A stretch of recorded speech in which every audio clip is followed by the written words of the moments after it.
Bonjour, je suis Christophe Mariette, le directeur commercial de l'IRA et aussi président de la filiale que j'ai créée en Inde il y a 18 ans. Voilà, et aujourd'hui on va vous parler de paiements internationaux. Bonjour, Abhishek Joshi, donc spécialiste de l'implémentation des moyens de paiement internationaux en Europe. Donc aujourd'hui, ce dont on se rend compte, c'est que chaque pays a ses moyens de paiement. Donc en France, par exemple, on est habitué à la carte parce qu'on est les fondateurs de la carte, donc avec notre scheme national carte bancaire. Et puis quand on voyage, on utilise Visa, Mastercard parce que nos cartes sont commandées. Mais tous les pays aujourd'hui n'utilisent pas obligatoirement la carte, ou ils peuvent même utiliser d'autres schemes sur la carte, mais d'autres moyens de paiement. Et nous, en tant que fournisseurs de solutions de paiement, notre rôle, il est d'implémenter ces moyens de paiement afin de faciliter le paiement pour ses clients étrangers.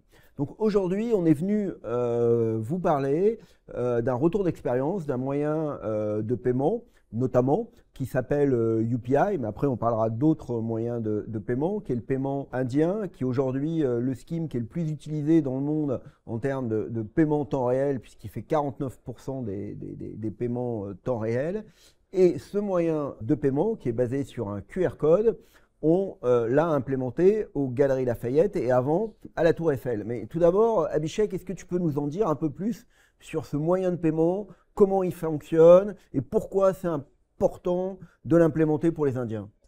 Oui, alors ce moyen de paiement, donc c'est très simple. C'est un moyen de paiement du coup basé sur du QR code. Donc le marchand affiche un QR code. Moi, je suis client indien. Je scanne ce QR code avec mon application. Je valide le paiement et j'ai donc ma banque effectue un virement directement sur le compte du marchand. Plusieurs avantages. Pour moi, client indien, je vois le montant en roupies, donc dans ma devise locale. Donc je sais exactement de combien je serai débité. Et alors, c'est quoi l'avantage pour un client indien de payer avec UPI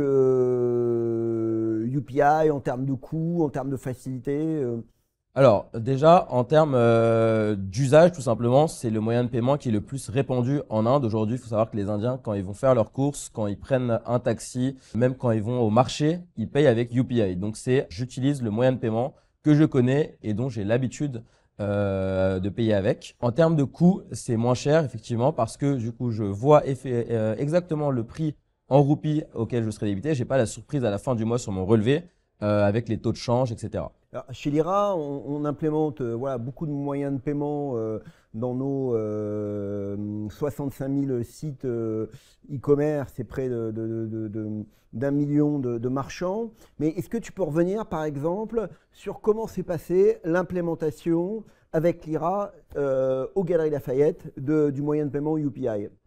Alors, c'est très simple. En fait, les Galeries Lafayette ont exprimé leur désir, leur volonté d'implémenter un moyen de paiement adressé à leur clientèle indienne, qui est de plus en plus représentée au sein de leur magasin. Et ils ont voulu donc l'implémenter à la veille d'un événement stratégique qui est les Jeux Olympiques. Donc, ils se sont intéressés effectivement à ce moyen de paiement. Donc, ils sont rentrés en contact donc avec l'IRA. Et donc, l'implémentation, en fait, ça a été assez simple.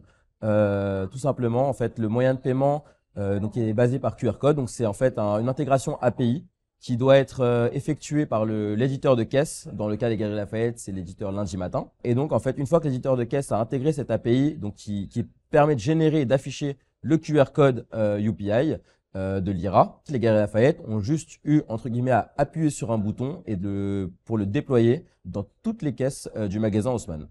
Et D'accord. demain, s'ils souhaitent le déployer dans les caisses du magasin des Galeries Lafayette Nice, et ben c'est pareil, ils ont un seul bouton à appuyer et ça c'est live en fait sous quelques minutes.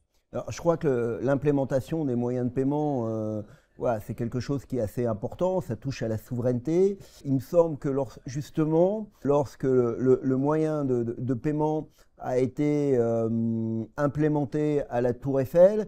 Il me semble que le Premier ministre indien, Monsieur Modi, l'a annoncé. Il a même fait un tweet pour se féliciter de ça. Est-ce que tu peux nous en dire un peu plus l'importance et comment ça s'est fait? Ouais, alors c'est ce qu'on a souvent tendance à dire du coup aux marchands en fait qui s'intéressent à UPI et notamment qui s'intéressent à la clientèle indienne. C'est en fait intégrer UPI, c'est avoir une communication, une visibilité marketing quasiment automatique en Inde. Parce qu'en fait, ce moyen de paiement, donc UPI, a un élan en fait qui est donné par le gouvernement. C'est supporté par le gouvernement et donc c'est au niveau stratégique très suivi par notamment le Premier ministre indien, effectivement, qui a tweeté donc que lorsque la Tour Eiffel a commencé à utiliser et à proposer UPI, et ce tweet a été repris plusieurs centaines de milliers de fois. Et également toute la presse indienne en fait s'intéresse au sujet, que ce soit pour les Galeries Lafayette, pour la Tour Eiffel et demain pour le prochain marchand. En fait, on est sûr que la presse va relayer l'information. D'accord, merci Abhishek. Et en fait, ce qu'on voit aussi, c'est que petit à petit, le QR code devient de plus en plus présent. Donc avec des moyens de paiement chinois comme Alipay+, comme WeChat Pay, mais aussi avec le Brésil et Pix. Et là, ce qu'on voit, c'est aussi l'arrivée du QR code avec Wero, qui est développé par EPI, que chez nous, évidemment, on lira comme les autres moyens de paiement dont j'ai parlé, qu'on va proposer à tous les marchands. Donc, on est en train de voir un écosystème du paiement qui était basé principalement sur la carte, sur lequel va y avoir une deuxième couche qui va peut-être pas enlever la première sur le paiement, mais qui va être basée sur le QR code. Donc nous, chez Lyra, on va le proposer dès 2025 à tous nos retailers et e-marchands pour que ce moyen de paiement qui va coûter moins cher, comme d'ailleurs UPI ou comme Pix, que la carte, pour que les marchands puissent le proposer et faire des économies par rapport à des moyens de paiement cartes internationaux. Voilà, donc si vous voulez plus de renseignements pour implémenter le paiement sur vos sites e-commerce ou dans les magasins, n'hésitez pas à contacter Lyra, contact@lyra.com. Merci beaucoup. Merci.